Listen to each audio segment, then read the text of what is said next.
Здравейте, приятели, и добре дошли в моя книжен YouTube канал. Бяхте ми казали, че искате част 2 с едно мое видео на тема "Струват ли си вашето време тези популярни BookTok книги?" И ето, че стигам до момента, в който мога да запиша такава част. Не искам обаче да си развалям цялата подредба, затова книжките ще ги видите на картинка на екранчето, но да знаете, че всички съм ги чела. Ако ситуацията е различна за дадена от тях, ще ви кажа. Без повече въведение, направо започвам с едно горещо заглавие. Тук ще изляза от печатницата на Сиела. Става дума за "Да уловиш 13" от Клои Уолш. Това е нейната поредица Бойс Автомен. "Да уловиш 13" е първата книга. Аз ги четох, първите 4 ги прочетох в началото на 2025 и съм тук да ви кажа: да, струва си. Повярвайте ми, струва си. Това са едни много различни истории. Действието се развива в около 2004-2005 година в Северна Ирландия. Т.е. децата, впоследствие, те са милениали, като нас. Просто действието се развива в 2005, нали? Съответно, те са още в гимназията.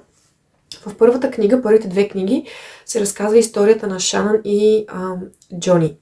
Шанън живее в abusive home, на ръба на бедността. Баща алкохолик, който бие майка им, бие тях. Отвратителен човек. В смисъл, Теди Линч е един от най-долните и, за съжаление, най-реалистични. Сред най-реалистичните персонажи, с които ще прочетете. И Шанън, освен че бива тормозена вкъщи, често е тормозена и в училище. Джони пък е доста голяма нейна противоположност, защото той живее в едно семейство, което няма никакви проблеми финансови, родителите му се обичат, никой не бие никого и е ръгби звезда, така че техните два свята са много, много различни. Книгите са изключително емоционални, пълни са с тригери, така че внимавайте. И един съвет от мен: вземете си "Да уловиш 13", за да видят от Сиела, че има интерес. Обаче започнете да ги четете, когато излезе и втората част, Keeping 13. Предполагам да запазиш 13 ще я преведат, не знам. Защото "Да уловиш 13" свършва на ужасяващ клифхенгър. В смисъл, като прочетох този край, аз просто не можех. Аз директно почнах да чета следващата книга и винаги ми така много съм се чувствала на хората, които е трябвало да чакат между тези 2 книги някакъв период от време. Така че струва си хайпа. Много са емоционални, много са травматични, така че имайте го предвид това. Следващите книги, общо взето книгите от тази поредица се въртят около приятелския кръг на Джоуи и Шанън и семейство. Защото Шанън, тя не е единствено дете. Тя има и по-голям брат Джоуи, за когото са книга 3 и книга 4.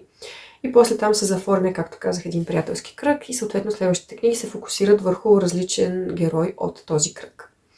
Но всичките са пълни с травма и са тежки. В първите 2 книги е по-скоро за насилието и за тормоза, следващите книги са обвързани с зависимостите, така че имайте го предвид. Друга популярна BookTok книга, за която искам да ви споделя дали си струва вашето време или не, това е "Когато луната се излюпи" от Сара Ей Паркър. Всъщност, да, смятам, че си струва вашето време, защото за мен е едно малко по-различно романтично фентази. Тя е от този тип фентазите, които са писани за възрастни, засягат много зрели теми. Главната героиня не цепи басма на никого и нещо, което страшно много ме изкефи и в нея, и в главния герой, е, че никой от тях не е на 17 или дори на 19. В смисъл, големи хора са. Елфи, но разбирате ме, не са тинейджери. Така че това си е едно доста брутално фентази, брутално във всеки един смисъл. От към светостроене, от към битки, от към отношения, от към сексуални сцени също. Така че, ако имате предвид, ако сте под 18, не ви препоръчвам тази книга. Но на мен много ми беше харесал света, начина по който е изграден и много ми бяха харесали драконите. Но имайте предвид, че стила на Сара Ей Паркър е малко по-нетипичен. Ще видите едни малко по-особени сравнения, но това си е просто начина, по който тя пише, нейния език. Тоест не е проблем на превода. Нали, ако прочетете същата книга на английски, ще видите същите неща. Така че според мен си струва, но трябва да сте по-авантюристично настроени и да сте готови да чакате, защото това е първа от поредица. Мисля, че ще бъде трилогия. И така, чакам следващите книги да излязат. Следващата книга, която е подобно на Когато луната се излюпи и също много популярна, става дума за книгата на Азраил от Амбър В. Никол. Сега на Запад са излезли доста, мисля, че 4 книги, докато у нас в България имаме само първата на този етап. За мен си струва вашето време, но трябва да сте в подходящо настроение, да знаете, че ви се чете роментази. Тоест, и то това е роментази с малко дарк романс елементи.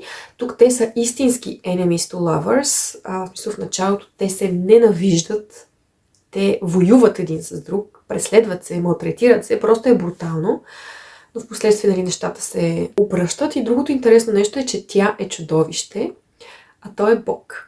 Всъщност, ако обърнете внимание на българските цветни порезки, това има едно драконче отстрани, това всъщност е тя.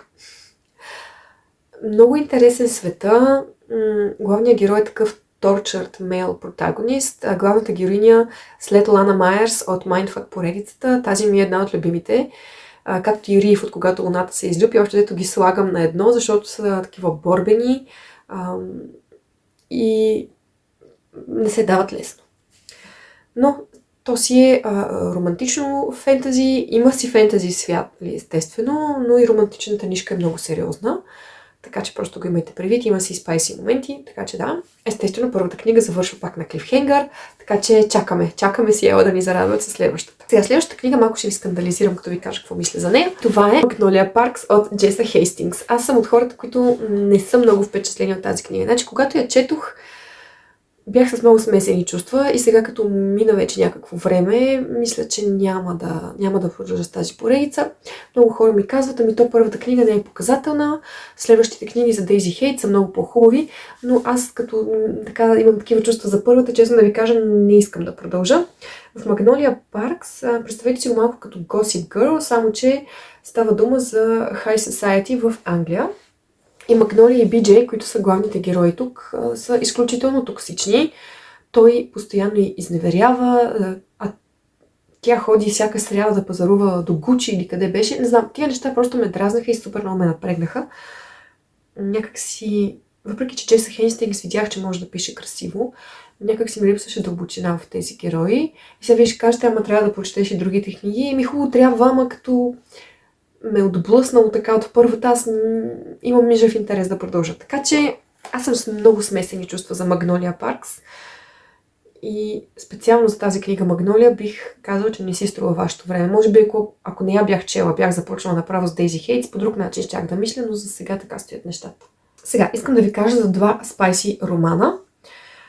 Единият е Ноктикадия, другият е Готикана. За Ноктикадия 100% мисля, че си струва вашето време, за Готикана по-скоро не. Ноктикадия е Dark Академия с малко така паранормални елементи. Казвам елементи, защото става това, което е свръхестественото, което е нетипичното, е, че има един вирус, обвързан с едни супер гнусни черни черве и паразити, които убиват по много брутален начин на приемниците си. И главните герои в университета в Дракадия се занимават с изследване на това нещо. Това е по-така не от този свят нещото. Иначе Ноктикадия проследява живота на една студентка, която живее в ужасни условия, отива да учи в този университет Дракадия, като междувременно се опитва да разплете мистерията по смъртта на майка си. Има естествено един секси професор там, който първоначално не иска никога нищо общо с студентки, после обаче не може да отрича искрите, които прехвърчат между него и нея. Като изключим някои questionable неща в превода, имам предвид че преводача беше сметнал за уместно да реферира към женски полови органи като тарталета.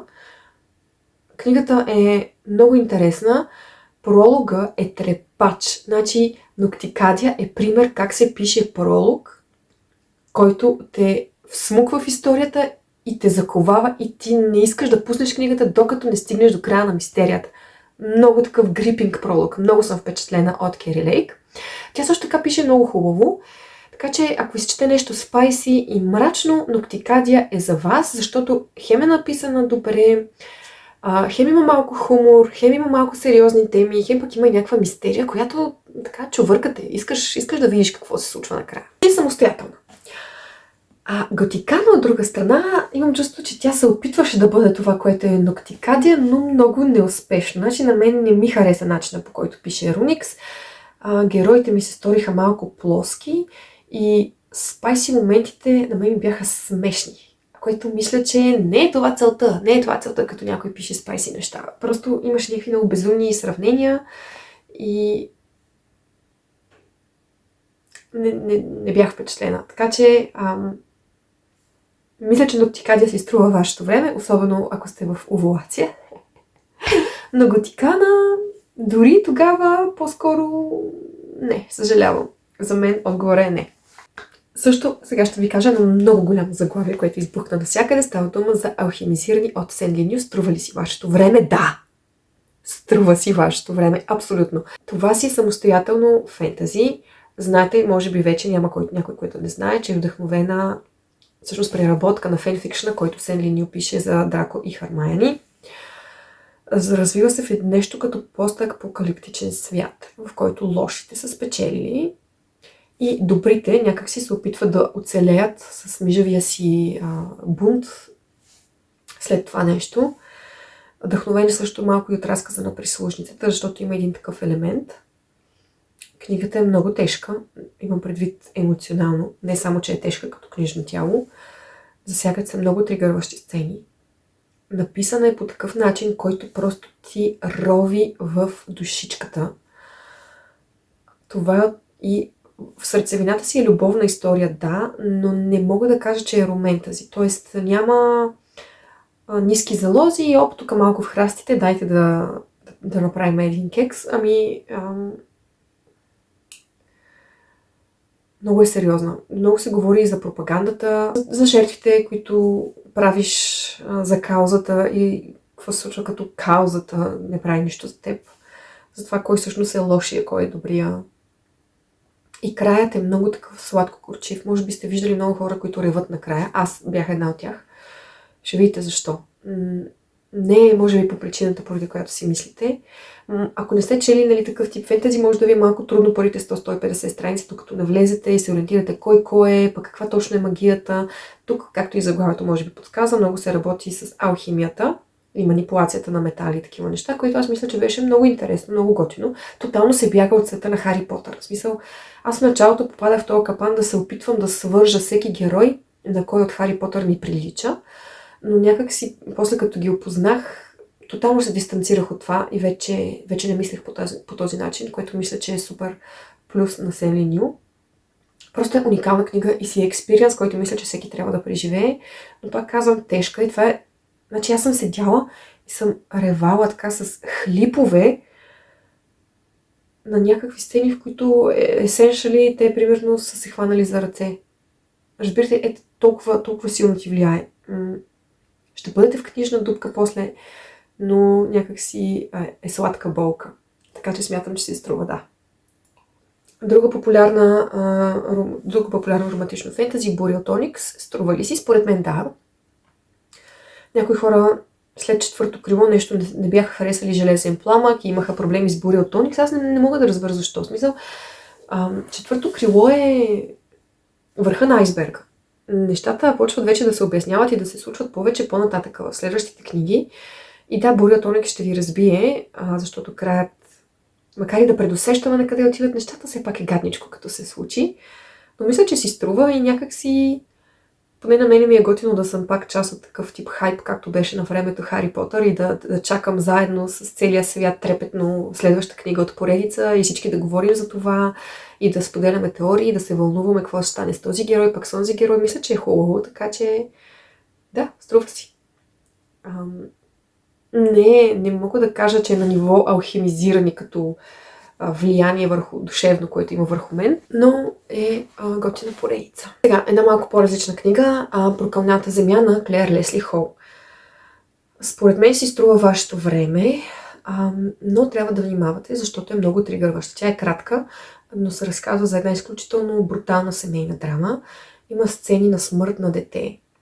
Това за мен като родител беше едно от най-трудните неща, които четох.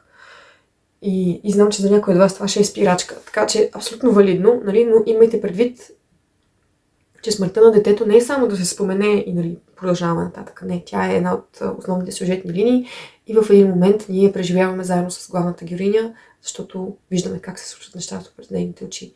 И това е ужасно. Но според мен си струва, защото ако обичате такъв тип истории, просто ако харесвате да се травматизирате. Което ме подсеща за моите приятели от Фредерик Бакман, една също изключително популярна книга. Сега към датата, на която снимам това видео, аз още не съм я прочела цялата. Мисля, че съм някъде на около 30-40% прогрес имам от книгата, но вече мога да кажа, че си струва. Има много човешки и ценни разсъждения за изкуството, за семейството, за хората въобще. И мисля, че да, изключително ценна книга е, така че струва си хайпа. Обърнете внимание на всички, които ви говорят за моите приятели, даже в Америка, Джимми Фалън, кой беше включена в книжния им клуб. Наистина си струва. Страхотна е, поне за сега това, което виждам. Така че и да, меланхолична и малко ти се къса сърцето, докато четеш, но в същото време е много просто стойностна. От списъка ми останаха още 3 книжки. Изгревът в деня на жътвата. Историята на Хеймич. Да, струва си, леле! Това мисля, че е една от най-добрите книги на Сюзан Колинс. След Catching Fire, която е втора книга от Hunger Games. Аз по принцип не съм човек, който обича приквелс. Тоест, някак си мисля, това ми е малко като кеш греб, нали? Един вид да яхнеме вълната на успешната поредица, да изкараме още пари. Но историята на президент Сноу и впоследствие тази на Хеймич не се усещат по този начин. Историята на Сноу е некомфортна и те кара да се чувства зле, а историята на Хеймич според мен си струва всеки ред и някакси ти знаеш какво се случва с Хеймич, защото нали, в Игрите на глада те гледаха там, Катни Сипи, те гледаха едни видеа и в крайна сметка бяха разбрали как Хеймич е победил и той беше казал, че нали, всички, които обича, са умрели. И въпреки, че краят е предизвестен, Изгрева в деня на жътвата си струва всяка дума и всяка страница. Една така повтаряща се тема, която беше през цялото време, е, че за революцията, освен правилния човек и нагласа, и подкрепа някакъв вид институционална, е много важно да се случи и в правилното време. И това постоянно беше такъв въпрос, който ти си задаваш като читател. Защо Хеймич не успя, а там еди колко си години по-късно Катнис успя. И това е момента с времето, защото не е достатъчно просто да имаш един вид ценности, да получиш някакъв вид подкрепа и да се опиташ да поддринеш системата. Някакси със всяка революция си има определен назрял момент и ако се опиташ да я направиш по-рано, няма да успееш. Дори другите елементи да са на лице. И това е още част от нещата, която прави книгата на Хеймич толкова сърцераздирателна. Някои хора виждам, че се оплакват, че Хеймич много говорил за Ленор Дав, която е неговата любов, неговата любима. И аз на тях искам да ви кажа, вие някога били ли сте на 16? В смисъл, за мен това беше много точно монолога на едно 16 годишно момче, което е влюбено. В смисъл, естествено, че ще си мисли за любимата си, за кого друг да мисли, ако не е за нея. Така че аз нямах проблем с това. Не мисля, че е кеш греб, мисля, че имат своята ценност. И 2026 съм почти сигурна, че излиза филма по Изгрева в деня на жътвата, така че ако не сте я чели още, сега е момента, прочетете и ще ходим после да гледаме филма. Предпоследната книга, за която искам да ви споделя моето мнение, това е Рицарят и нощната пеперуда. Рейчел Гилик е една от любимите ми фентази авторки, така че естествено, че ще кажа да, струва си. Единствено си помислете дали да започнете да я четете веднага, защото част 2 още не е излязъл. Мисля, че излизаше някъде края на пролета 26 или септември 26, вече се бъркам. Толкова много книги напоследък обявиха, че излиза 26, че аз почнах да забравям. Така или иначе не е налична в момента, но поне ще са само 2 книги, така че няма да е супер мъчително чакането. Ако харесате Рейчел Гилик, според мен ще харесате и тази. Тя е пак много мрачна, много готическа, с уникална магическа система и един говорещ каменен гаргойл, който печели сърцата на всички, които четат за него. И последната книга, за която ще ви споделя, това е Любовен ефир от Б.К. Борисън. Като тук ще кажа, може би си струва вашето време. Тоест тя е романтична. Да, изключително сладка, симпатична, разтоварваща. Но естествено това я прави в някаква степен предвидимо. Така че не е от тези книги, които типа алхимизирани, която нали, ще ви разтърси из основи и вие ще излезете от другата страна различен човек. Но пък ако имате нужда да се скриете в една добре позната работеща схема и да си прекарате чудесно, Любовен ефир може да е за вас. Много хора казват, че тя е за романтичните читатели и аз съм съгласна с тази оценка. Ако вие сте по-скоро циник, мисля, че тази книга ще ви подразни, ще ви се стори прекалено захаросана. но аз съм си романтик по душа и за мен беше страхотна. Много са симпатични главните герои. Премисът е много интересен, защото се запознават в едно радиопредаване, разискващо различни любовни тематики. Така че да, струва си вашето време, но нали не очаквайте нещо, книгата да бъде нещо, което не е. В смисъл, тя е романтична история, самостоятелна, с всичките там предвидимости и неща, които може да очаквате. Това, което е готиното е, нали, винаги поне за мен, като чета нещо, което си е стриктно жанрово и горе-долу знам какво да очаквам, е различното нещо, защото всеки като пише, нали, той го пречупва през неговата си призма и това беше готино. Така че любовен ефир е за онези от вас, които искате да се скриете в една добре позната схема и отново да преживеете с главните герои какво е да се влюбваш в някой. И е много relatable за тези от вас, които малко или много са позагубили себе си и са се сложили не на второ, ами на 102 място, откакто са станали родители. Това беше моята втора част на Струват ли с тези популярни BookTok книги. Ще се радвам, ако видеото ви е харесало, да му дадете едно палче нагоре, да се абонирате за канала ми и да ми напишете в коментар. А ако не ви е харесало, също ми напишете в коментар защо. Благодаря ви и до следващия път!